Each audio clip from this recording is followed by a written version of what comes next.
Halo Sobat Medsos, kali ini Kata Medsos akan mengabarkan bahwa WHO telah melaporkan bahwa resistensi antibiotik atau AMR saat ini menjadi penyebab utama kematian di dunia, lebih tinggi dari HIV/AIDS atau malaria. Pada 2019 misalnya, jumlah kematian global yang disebabkan oleh kasus AMR adalah 1,3 juta jiwa. Tidak heran jika beberapa pihak menyebut saat ini sebagai post-antibiotik era. Lalu, jika kita mundur ke 85 tahun silam, Alexander Fleming, seorang profesor bakteriologi dari State Mary Hospital, tepatnya di London, menemukan antibiotik sebagai obat yang efektif untuk mengendalikan infeksi yang disebabkan oleh bakteri. Ini merupakan salah satu penemuan terbesar dalam sejarah medis dalam 1 abad terakhir. Sayangnya, dalam perkembangan penggunaan antibiotik yang berlebih di bidang medis ataupun industri, penggunaan yang tidak sesuai dengan regulasi justru mempercepat terjadinya resistensi bakteri. Ini bisa kita lihat adalah sangat merugikan. Alhasil, fenomena ini pun memaksa para ilmuwan untuk mencari zat antimikrobial alternatif, yaitu satu entitas yang menunjukkan potensi untuk mencegah resistensi bakteri.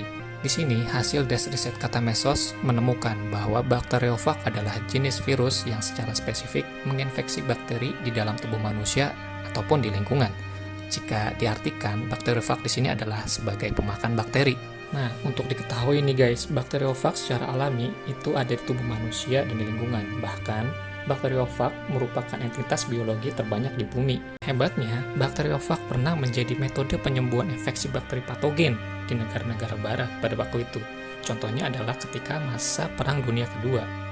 Seperti yang dijelaskan sebelumnya, meski termasuk dalam golongan virus, bakteriofag hanya menginfeksi bakteri dan tidak dapat menginfeksi manusia. Secara efektif, bakteriofag dapat membunuh bakteri yang menjadi targetnya. Sama persis dengan virus lainnya, bakteriofag juga terbagi menjadi 2 jenis nih, berdasarkan siklus hidupnya, yakni litik dan lisogenik.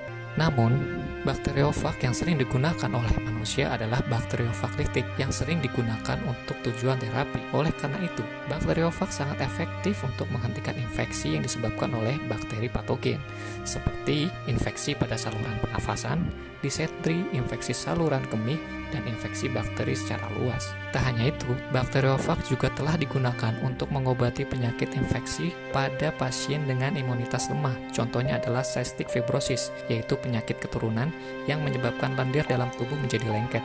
Nah, bagaimana nih menurut kalian soal kebermanfaatan bakteriofag di kehidupan kita? Jika kalian memiliki opini lain mengenai bakteriofag, jangan lupa tulis di kolom komentar ya.